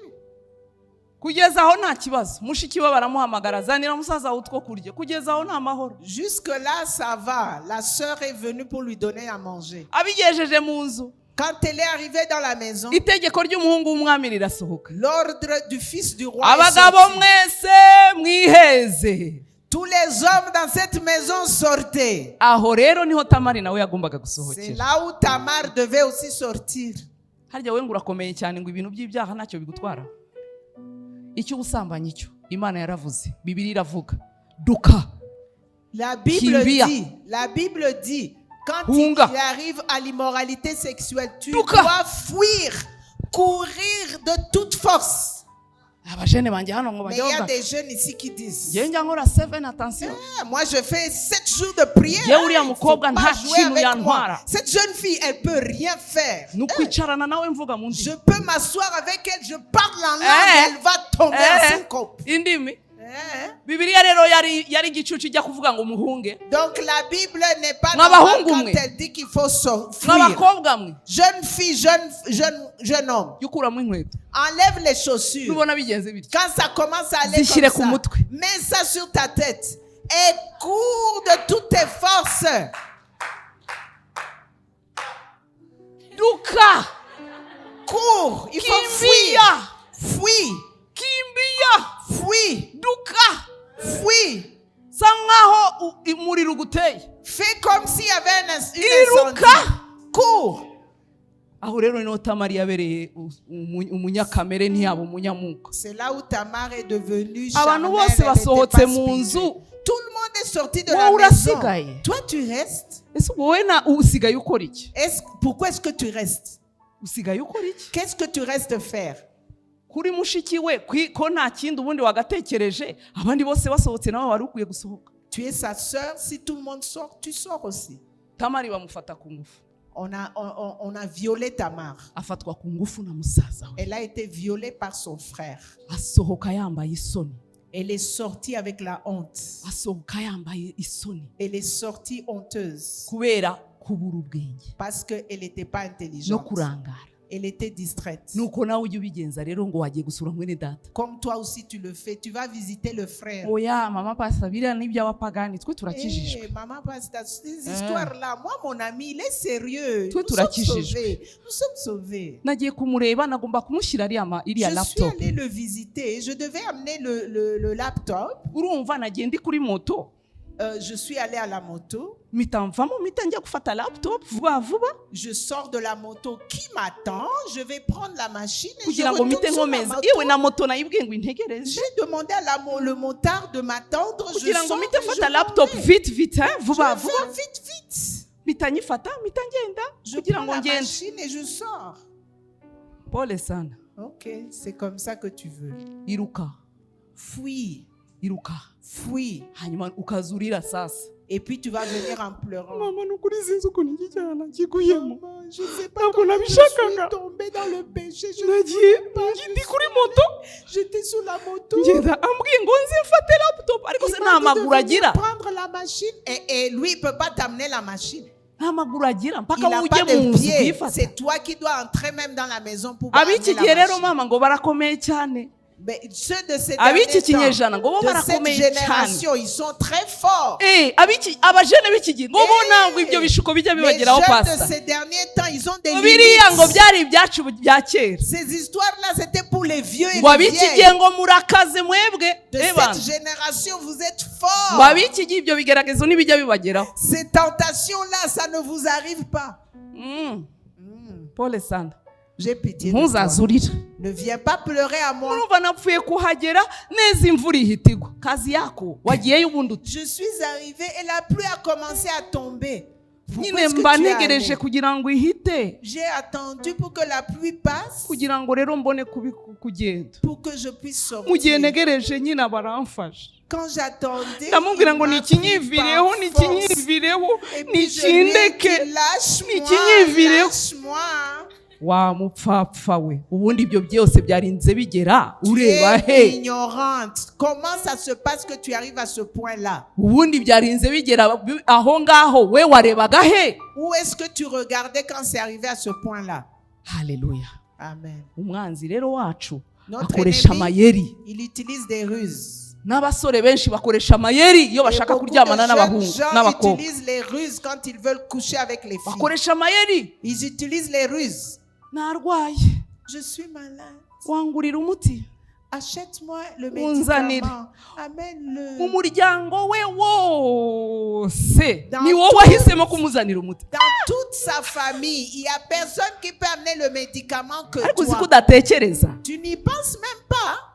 Erega nawe wagiye kuri pharmacie. Erega washasha. Toi tu vas à la pharmacie. Il est malade. Nous avons la conférence des filles et des femmes. Nous vous dirons tout ça. Mais les jeunes gens aussi, il ne faut pas imiter Satan. Laissez-le avec ses ruses et ses tentations. Soyez spirituels. Soyez spirituels. Sois spirituel. Le dernier point. Il terrorise. Il terrorise et il décourage. La peur ne vient pas de Dieu. À chaque fois que tu as peur, ça vient de Satan. Quand tu vas faire ton examen de permis de conduire et tu as peur, ça vient de Satan. N'importe quel examen que tu fais, tu as peur, ça vient de Satan. Parce que quand il t'a pris avec la peur, les pensées aussi s'envolent. Tes pieds tremblotent. Les pédales de la voiture, tu ne peux plus les utiliser. Et quand tu es seul, sans pression, terrorisme, tu conduis très bien. Quand je conduis seul, quand tu as peur, renvoie la peur. La peur fait que tu as envie d'aller à la toilette. Le ventre fait trop mal alors que ça ne faisait pas mal. Satan te dit que tu es malade. Je me rappelle la première fois quand je suis allée me faire examiner le sida, j'ai eu peur. En ce temps-là, il y a longtemps, on apprenait encore le sida, les gens ne comprenaient pas ce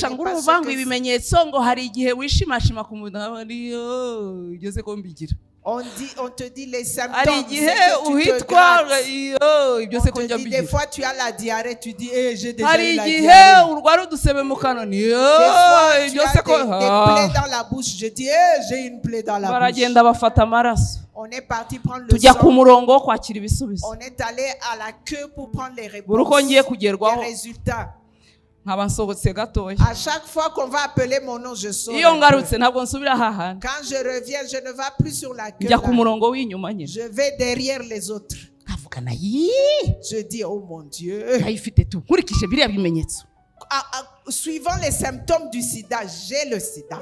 nkurikije biriya bimenyetso Quand we je regarde les symptômes du sida, je dois avoir le sida. Imana ishimwe ko nari narakijijwe. Dieu merci, j'étais sauvé. umwuka wera arambaza, Le Saint-Esprit m'a demandé, urakomeza kujya ku murongo w'inyuma kugeza ryari? quand tu vas continuer à changer ta position jusqu'à quand? nanjye mbitekerezaho, J'y ai pensé. ahubwo se ndakomeza kujya nyuma. Je bigeze veux ndavuga continuer ntuya à changer jusqu'à reka quand? ngende ikiba kibi Je vais y aller, quel qu'il soit, uko bimeze kose. quels que soient les résultats. ndagiye Je suis allé, ndagenda ndinjira, je suis entré, ariko ku murongo mais sur la queue, abajya muri toilette buri minota il y a 5, ceux qui vont à la toilette chaque 5 minutes. abagenda ntibagaruke, Il y a ceux qui partent et ne reviennent plus. abavuga ngo umva nibisigara uko byakabaye ibyo bisubizo nibabitwike cyangwa babijyanire birabarora, ndabibihereye kwanza agenda bibahaye ku buntu nibabijyane. Et il y a ceux qui disent j'ai plus besoin de ces résultats, ils n'ont qu'à rester avec, ils n'ont qu'à brûler ça. J'ai même plus besoin de ces résultats, je m'en vais.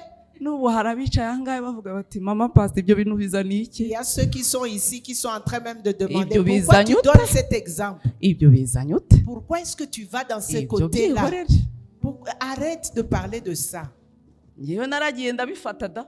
Moi, je suis allé, j'ai pris mes résultats. kandi mbere y'uko wabifata nabwo barabanza bakakwigisha. Et avant que tu n'aies les résultats, on t'enseignait d'abord. nusanga uri muzima, Si tu trouves que tu es en bonne santé, komeze wirinde. continue à te protéger. nusanga waranduye, Et si tu trouves que tu as le nukuri sida, humura ntugire ne t'en ikibazo. fais pas, il ne faut pas désespérer. imiti yaraje, Les médicaments sont wige disponibles. kwiyitaho, noneho bagatinda cyane iyo usanze wanduye. Prends soin de toi et il continue à tarder sur le point d'être malade. The devil is a liar. Satan est un The menteur. devil is a liar. Satan est un terroriste. ndabifata, J'ai ariko pris muri les jyewe résultats, mvuga nti pourcentage nyinshi nkurikije ibintu bari kuvuga. mais en moi je me n'ikirere disais, cy'aho hantu cyonyine kikuvisha ko warangije. l'atmosphère dans cet endroit-là te convainquait que tu es déjà bahungu malade. n'abakobwa banjye, Mes fils et mes filles, abamama n'aba les papa, mamans et les papas, ntimukagire ubwoba, n'ayez pas peur. jya ubwirukana, Renvoie la peur. jya ubwirukana, Renvoie la peur. ugende ugifate, Et prends les résultats. ugende ugifate, Prends les résultats. ushire ku bwoba ugifate. Sois courageux. hari abarimo bavuga bati kiriya kintu wazakindinda mana Il y yanjye. a ceux qui disent, je prie de ne jamais avoir uzashire à ku bwoba prendre ugende ukikorere cet wenyine. examen. Va faire cet examen dore n'ubu seul. ngubu nta nubwo bakibitindaho cyane. Ces derniers temps, on ne passe même plus Uzagenda trop de temps à le ukifate. faire. Va faire l'examen. uzige guhangana n'ubwoba bwawe, Et kuko confronte tes ubwoba peurs. ntabwo buturuka ku Mana, La peur ne vient pas de Dieu. hanyuma agaca n'intege.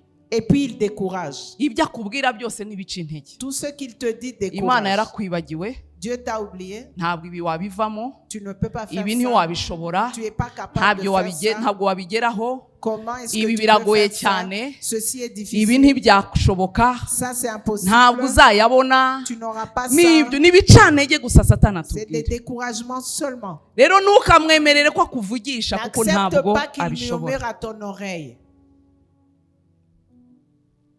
yazanywe no kwica, kwiba no kurimbura. Il ibi est ndumva venu pour tubimenyereye. voler, tuer et détruire. ubimenye yuko kwiba hari ibyo ashaka kukwiba umunezero akakwica mu mwuka akazarimbura byose burundu. Il peut voler ta joie, il peut te tuer spirituellement et te détruire complètement. kurimbura ni ukutuma utazabonana n'umwami Imana, ni ukukujyana détruire. kure y'Imana burundu ugapfa urupfu kabiri. C'est la deuxième mort où tu meurs et tu ne verras pas le ciel.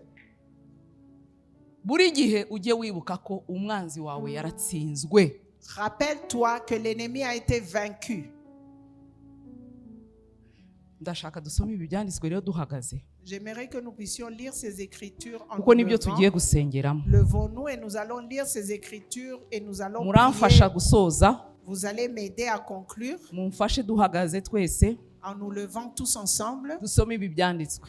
nous allons lire ces écritures. Abakolosayi 2:13 kugera kuri 15. Colossiens chapitre 2 versets 13 à 15. Ndabona hari abakicaye turi busomere Il y a hamwe ceux qui sont n'abicaye encore bahagaze. assis, levez-vous.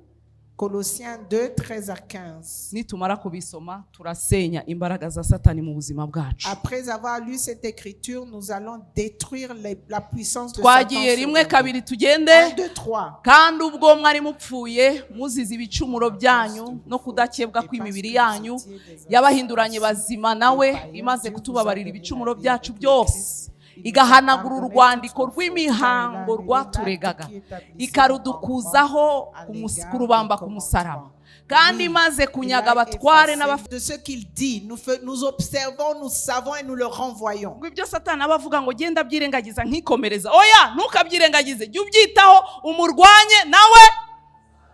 Tout ce que Satan dit, j'ignore et je continue. N'ignore pas. Fais attention, réponds-lui et il fuira loin de toi. Luka 10:19 twese twagiye. Dore mbahaye ubutware bwo kujya mukandagira inzoka na skorpiyo n'imbaraga z'umwanzi zose, kandi nta kintu kizagira icyo kibatwara rwose. Nta kintu kizagira icyo kibatwara rwose. Rien ne pourra vous nuire du tout.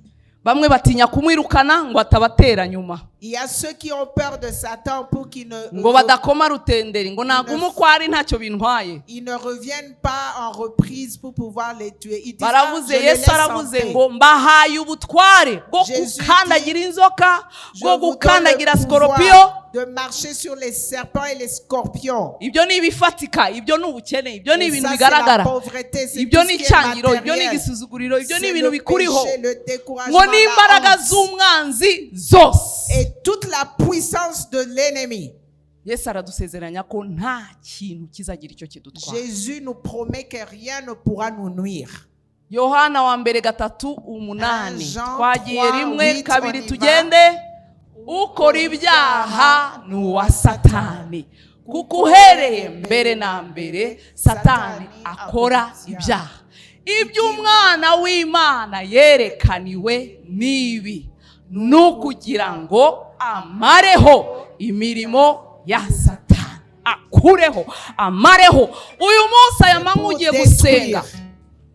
ugiye gusenga aya manywa, ubwira uti mwami Yesu ndakwemereye umareho imirimo ya Satani mu buzima bwanjye. Jésus, je te permets de détruire complètement les œuvres du umareho ukureho burundu imirimo ya Satani. Détruis les œuvres du diable dans ma vie. Umvane mu irari, umvane mu mujinya, umvane mu ibinyoma, ukureho iby'umwanzi byose. Enlève en moi l'immoralité, tout ce qui est de Satan, enlève-le en moi. Hallelujah. Amen. Zamura ijwi ryawe dusenge. Élève ta voix et commence à prier.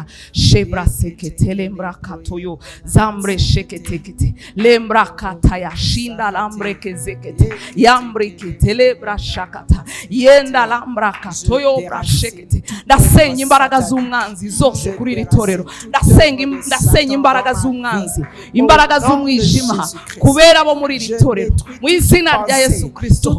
Ndadesorganize imigambi yose y'umwanzi, ndayicanganyikishije yose mu izina rya Yesu Kristo w'i Nazareti, kuko cyaranditswe ngo muzakandagira inzoka na skorpiyo n'imbaraga z'umwanzi zose, ngo kandi nta kintu na kimwe kizagira icyo kibatwara.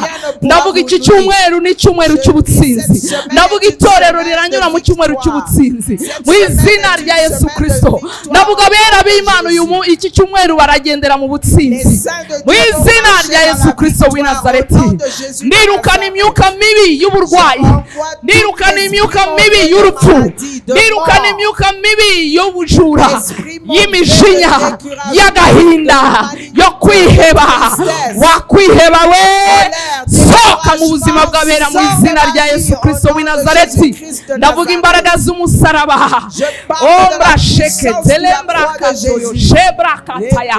Mwirukane irukana imijinya, irukana amahane, irukana ibitameze neza ubona mu buzima bwawe, irukana ubwo bukene, waba ukenewe, soka mu rugo rwanjye, waba ukenewe sohoka mu buzima bwanjye mu izina rya Yesu Kristo. Waba urwayiwe rekura umubiri wanjye, rekura umubiri wanjye, sohoka mu buzima bwanjye mu izina rya Yesu Kristo. Warupfuwe genda, warupfuwe genda mu izina rya Yesu Kristo. Wamushinya we ndekura, ndakusenya, ndasenya iby'umwanzi, ikitaratewe n'Imana cyose ndakirandura mu izina rya Yesu Kristo w'i Nazareti. Mresheke telebra kataya. Komeza urandure, komeza urandure ibyo udashaka kubona iwawe, ibyo udashaka kubona mu buzima bwawe. Ubushomeri burandure, ubushomeri burandure, irari rirandure mu izina rya Yesu Kristo. Kuba uravuga uti mwami Yesu, mubwire ngo ngwino mareho imirimo y'umwanzi mu buzima bwanjye. Mwami Yesu maraho imirimo ya Satani muri iri torero, maraho mu rugo rwanjye, maraho mu bana banjye, maraho imirimo y'umwanzi. Ngo wazanywe no kugira ngo umareho imirimo y'umwanzi Satani. Turanze iyo mirimo y'umwanzi Satani mu buzima bwacu, turayanze mu izina rya Yesu Kristo w'i Nazareti. Turasenya imyuka yo guca intege, turacecekesha amajwi y'urucantege, amajwi yose atwereka ko tutazabishobora, atwereka ko tutazabigeraho. Ndayasenya mu izina rya Yesu Kristo. Nzabishobora, nzabigeraho, ikiganza cy'Imana kindiho, nzabigeraho, nzabishobora, bizagenda neza kuko umwami wanjye ambundikiye mu mababa ye, kuko umwami wanjye ambundikiye mu mababa ye. Sinzatsindwa, nzabishobora, nzabibona, nzabona bisohora, nzabona biba mu buzima bwanjye. Sinzapfa nzarama, sinzapfa nzarama, namamaze ibitangaza by'Imana, namamaze ibitangaza by'Imana. Sinzapfa nzarama, namamaze ibitangaza by'Imana, namamaze gukomera kw'Imana, nzamamaza imirimo y'Imana. Tangira uvuga ibyo ushaka kubona mu buzima bwawe, vuga igikundiro cy'Imana ku buzima bwawe, vuga kubona ikiganza cy'Imana muri iki cyumweru, vuga kubona Imana igutabara iki cyumweru. Bivuge, byature, byature. Bibiliya iravuga ngo muzasohora, muzavuga ikintu kibe. La Bible dit vous le confesserez, ça s'accomplira. You will decree a thing and it shall come to pass. Vous confesserez une chose et s'accomplira. Vuga amahoro mu rugo rwawe, proclame la paix. Vuga amahoro ku mugore wawe, proclame la paix sur vuga amahoro iki cyumweru cyose. La paix cette semaine. Bivugane gushira amanga.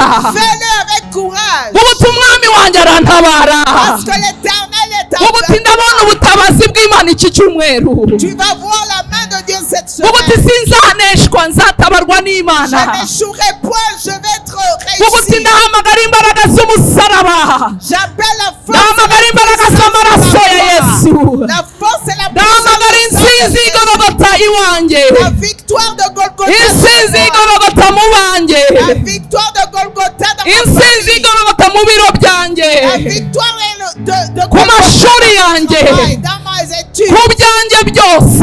dans tout ce que je fais. Hamagara ayo maraso y'umwami Yesu. Le sang de Jésus. Ubuti ndahamagara amaraso ya Yesu anwikire. J'appelle le sang de Jésus dans ma vie. Inama nzajyamo zitwikirwe. Que tout ce que je fais soit couvert par Dieu. Igikundiro cy'Imana ku maso yanjye. Que la faveur de Dieu soit sur moi. Abambona bazifuza kungirira neza. Tous ceux qui me voient veulent faire du bien. Aho nzakomanga nzakingurirwa.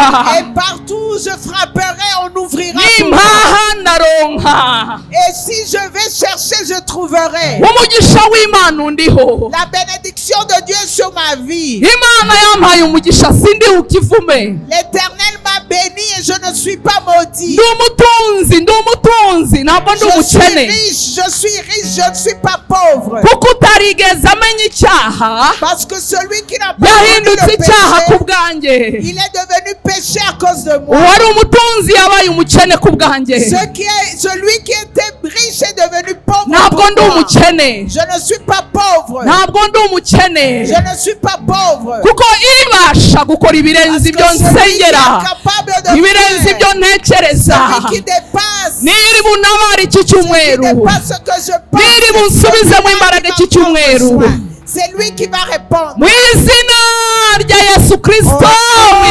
Jésus de Nazareth. Haleluya, ngawozamura amaboko mushime uwo mwami, mubwire ngo urakoze kuneshereza.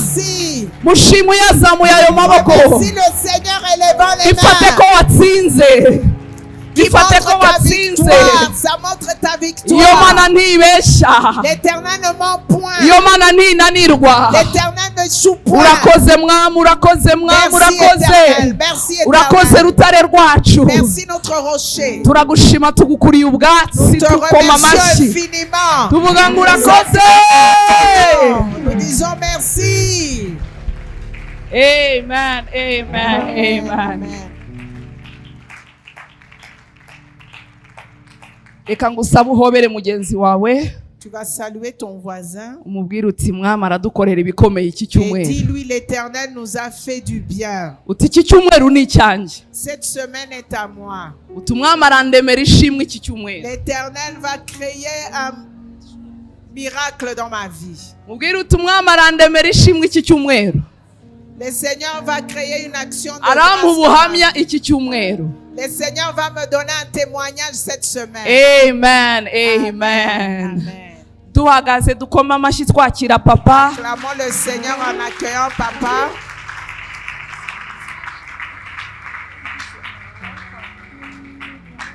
Oh, hallelujah. Hallelujah. Amen. Amen. Tuzamu biganza byacu. Amen. Mwami turagushimiye kubw'ijambo ryawe. Seigneur, merci pour ta parole. Ijambo ryawe ni ubuzima. Ta parole est vie. Ijambo ryawe ni imbaraga. Ta parole est force. Ijambo ryawe ni ubushobozi. Ta parole est l'autorité. Ijambo ryawe ni ihame. Ta parole est ijambo ryawe ni icyerekezo. Ta parole est la direction. Ijambo ryawe rikura umuntu mu mwobo rikamugira muzima. Ta parole nous retire d'en bas ijambo ryawe et nous rirakiza. La parole nous guérit. Ijambo ryawe rirahembura. La parole nous rafraîchit. Ijambo ryawe rituremamo imbaraga. La parole nous donne la force. Ijambo ryawe riduha gushira amanga. La parole nous donne le zèle. Ijambo ryawe rituremamo kwizera. La parole nous donne la foi.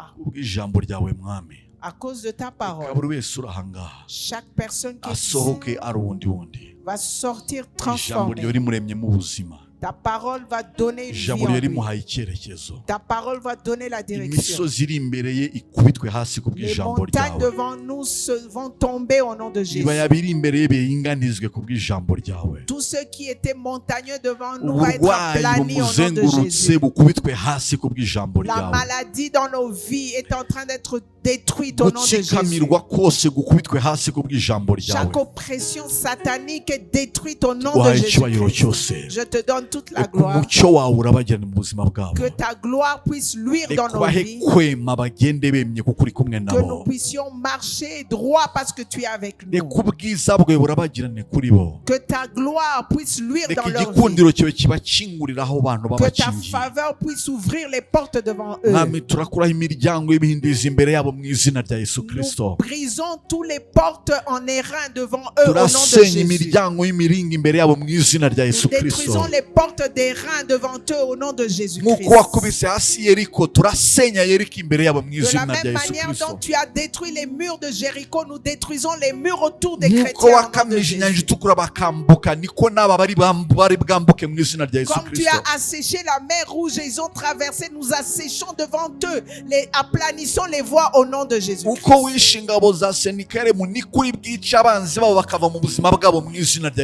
tu as détruit les soldats de Sennacherib devant les Israéliens, c'est comme ça que tu le fais devant eux. Comme tu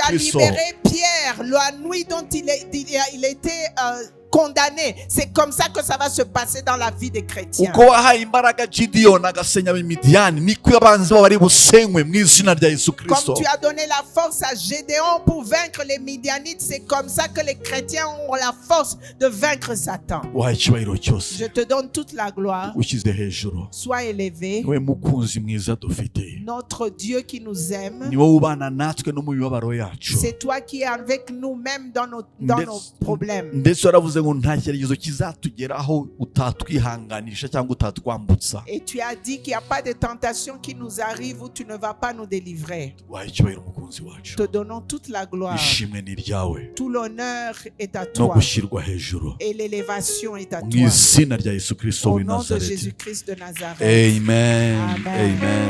Amen. Hallelujah. Ariko turashimira Imana ko ibintu twahawe nk'ubutunzi tubona birimo biragenda bifasha abandi. Nous remercions le Seigneur que tout ce que nous avons amené comme richesse de l'Éternel, nous l'avons partagé avec les Hari autres. ubutunzi mufite, isengesho ryanjye nuko mubumenya hanyuma mukabukoresha. Vous avez beaucoup de richesses et je prie que vous le reconnaissiez et que vous utilisiez cela pour partager avec les autres. Iki kintu mutubamo mwitwita itorero nk'umuryango ni ubutunzi bukomeye cyane. Ce que nous avons comme église en famille, c'est très important, c'est une grande richesse. Ubibona iyo ugeze mu itorero rya demokarasi cyangwa itorero ridafite structure riri aho gusa nibwo ubona ubutunzi bwo kugira itorero nk'umuryango. Tu le remarqueras quand tu iras dans une autre église qui n'a pas de structure, qui ne sait pas ce qu'ils sont en train de faire. Tu comprendras que nous avons une richesse. Turabashimiye kudusengera. Nous vous remercions d'avoir prié pour nous. Abatweje message, abadusengeye n'abandi bose turabashimiye cyane. Ceux qui ont envoyé des messages, qui ont prié pour nous, merci beaucoup. Numugisha kugira abantu bahagarana nawe wagiye mu kazi uzi neza ko bari kugusengera ndetse bagutekereza. C'est une bénédiction d'avoir des gens qui se tiennent avec nous en prière quand nous sommes partis. Amen. Amen.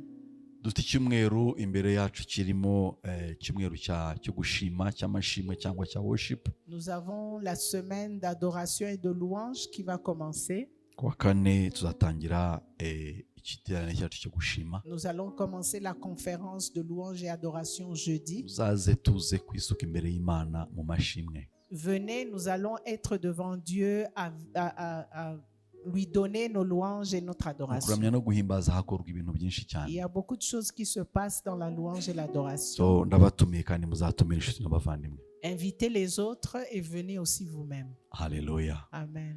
Amen. Kamasabe duhagurutse Nous dusoze. allons nous lever tous ensemble et conclure le culte.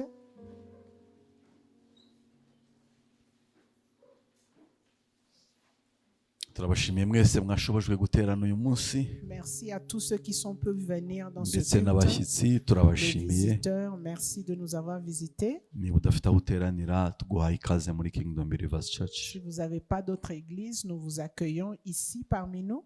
Gusabuza mu biganza byawe. Levons nos mains tous ensemble. Vuga uti ndi umwana w'Imana. Dis, je suis un enfant de Dieu. Subiramo ndi umwana w'Imana. Répète, je suis un enfant de Ndi Dieu. umukunzi w'Imana. Je suis aimé par Dieu. Nta cyanjye Satani afite. Dieu, Satan Nta n'a pas de n'uruhare part dans ma afite mu vie. buzima bwanjye. Satan n'a pas de part dans ma vie. Uyu munsi wa none Aujourd'hui, ndatangaza amateka mashya je proclame une nouvelle vie mu buzima bwanjye. dans ma vie. Imana ni data. Dieu est mon Père. Inyitaho. Il prend soin de moi. Izi nzira zanjye. Il connaît mes voies. Izi migendere yanjye. Il connaît ma marche. Izi myicarire yanjye. Il connaît quand je m'assois. Guhera uyu munsi À partir d'aujourd'hui, ndatekanye je suis en paix kuko menye ko parce que je sais ko Uwiteka que l'Éternel ari mu ruhande rwanjye. est à mes côtés. Sinzatinya ikibi. Je n'ai pas peur du mal. Sinzaba igikoresho cy'umwanzi Je ne suis pas l'instrument de kuko Satan nahisemo parce que j'ai choisi kwiyegurira Imana